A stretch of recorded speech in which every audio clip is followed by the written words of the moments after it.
এই গরমে স্বাস্থ্যকর ও উপযুক্ত খাবার আর কিছু হতে পারে না। সম্পূর্ণ তেল ছাড়া বাচ্চা থেকে বড় সকলের জন্য একদম স্পঞ্জি একটি নাস্তা। তবে চলুন কিভাবে তৈরি করা যায় এই নাস্তাটি দেখা যাক। জিএম রান্নাবান্নায় আপনাদের সকলকে কিন্তু স্বাগত।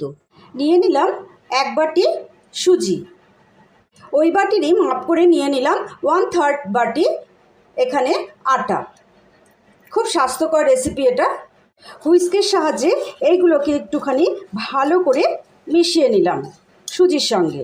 2টো কুচি করা কাঁচা লঙ্কা, হাফ গাজর গ্রেট করে রেখেছিলাম, গাজরটা দিলাম। একটা ছোট্ট পেঁয়াজকে কুচি করে দিয়েছিলাম, পেঁয়াজটা সম্পূর্ণ দিয়ে দিলাম। 1.5 ক্যাপসিকাম কুচি করে দিয়েছিলাম। একটা ছোট্ট টমেটোকে কুচি করে কেটে দিয়েছি। কুচি করে রেখেছিলাম এখানে কারি পাতা। আপনারা কারি পাতার জায়গায় ধনে পাতাও দিতে পারেন। আমার কারি পাতাটা খেতে ভালো লাগে তাই কারি পাতা দিয়েছি। দিয়ে দিলাম ছোট 1 টেবিল চামচ সাদা জিরা। সবগুলোকে ভালো করে শুকনো মিশিয়ে নিচ্ছি। এবার আমি ঈষদুষ্ণ গরম জল এটার মধ্যে 1 বাটি ঢেলে দিলাম। ওই বাটিরই কিন্তু এটা মাপ করা। ঢেলে দিয়ে ভালো করে এটাকে মিশিয়ে দেব। আরও খানিকটা গরম জল লাগবে। আরও 1 বাটি নিলাম, হাফ বাটি ঢেলে দিলাম। গরম জলটা দিচ্ছি এই জন্যই যে রেসিপিটা আমাদের তাড়াতাড়ি হয়ে যাবে। তারপর 10 মিনিটের জন্য একটু রেস্টে রেখে দেব। জিনিসটা কিন্তু ফুলে যাবে, যেহেতু এখানে সুজি আছে। এই গোটাটাই লেগে যাবে, মানে 2 কাপ আমাদের জল লেগে গেল। ভালো করে এটাকে মিশিয়ে নিলাম। সমস্তটা মেশানো হয়ে গেছে। এবার পরিমাণ মতন আমি লবণ দিয়ে দিলাম।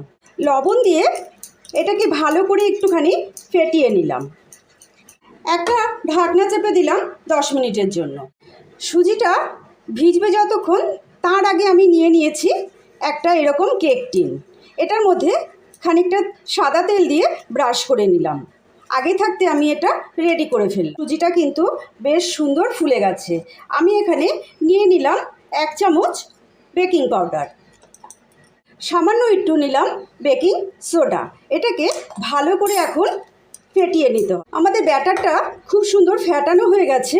ফ্যাটানো হয়ে যাওয়ার পর কিন্তু আর বেশিক্ষণ রাখা যাবে না। আর ব্যাটারটা বেকিং পাউডার আর বেকিং সোডা দেওয়ার ফলে কিন্তু অনেকটাই পরিমাণেই ফুলে উঠেছে। যদি বেকিং পাউডার বেকিং সোডা না থাকে তাহলে একটা স্যাচেট ইনো দিয়ে দেবেন। এবার আমি ব্যাটারের বাটিটা নিয়ে নিয়েছি আর ব্যাটারটাকে সম্পূর্ণ এটার মধ্যে ঢেলে দিলাম। ঢেলে দেওয়ার পর ভালো করে এটাকে প্লেন করে দিলাম আর একটু ট্যাপ ট্যাপ করে দিলাম। এদিকে আমি একটা কড়াই বসিয়ে দিয়েছি, এখানে 1.5 কাপের মতন জল দিয়ে দিয়েছি আর একটা স্ট্যান্ড বসিয়ে দিয়েছি। জলটা বেশ বুদবুদি এসে গেছে। এইবার আমি এই ব্যাটারের বাটিটা খুব সাবধানে বসিয়ে দেব। ব্যাটারের বাটিটা ভালো করে বসিয়ে দিয়ে ওপর দিয়ে ঢাকনা চাপা দিয়ে দিলাম। তার ওপরেও একটা ঢাকনা দিয়ে দেব, যাতে কোনো মতোই বাষ্প না বেরোয়। 15 মিনিট পর ঢাকনাটা খুললাম। এবার একটু চেক করে নেব জিনিসটা হয়েছে কি না। দেখুন একদম কিন্তু গায়ে লেগে নেই, তার মানে এটা হয়ে গেছে। এটাকে এখন নামিয়ে ঠান্ডা করব। ঠান্ডা করার পর এটাকে ডিমোল্ড করব। আমাদের নাস্তাটা ঠান্ডা হয়ে গেছে। এবার চাকুর সাহায্যে এটাকে সাইড দিয়ে একটু ডিমোল্ড করে নিলাম। এইবার এই বাটিটা একটা প্লেটের ওপরে বসিয়ে দিলাম। বসিয়ে দিয়ে এইভাবে উপর করে দিলেই কিন্তু খুলে যাবে। নিজের পছন্দ মতন কেটে নিচ্ছি। হেলদি নাস্তা তৈরি হয়ে গেল। কড়াইয়ে 1 চামচের মতন তেল দিয়েছি। এবার নাস্তাগুলোকে একটু শ্যালো ফ্রাই করে নিই। উল্টে পাল্টে নাস্তাটাকে একটু ফ্রাই করে নিলাম। এবার আমরা একটা একটা করে তুলে ফেলছি। আমার রেসিপিটি যদি ভালো লাগে তাহলে একটা লাইক দিয়ে একটা সাবস্ক্রাইব করে আমার পাশে থাকবেন।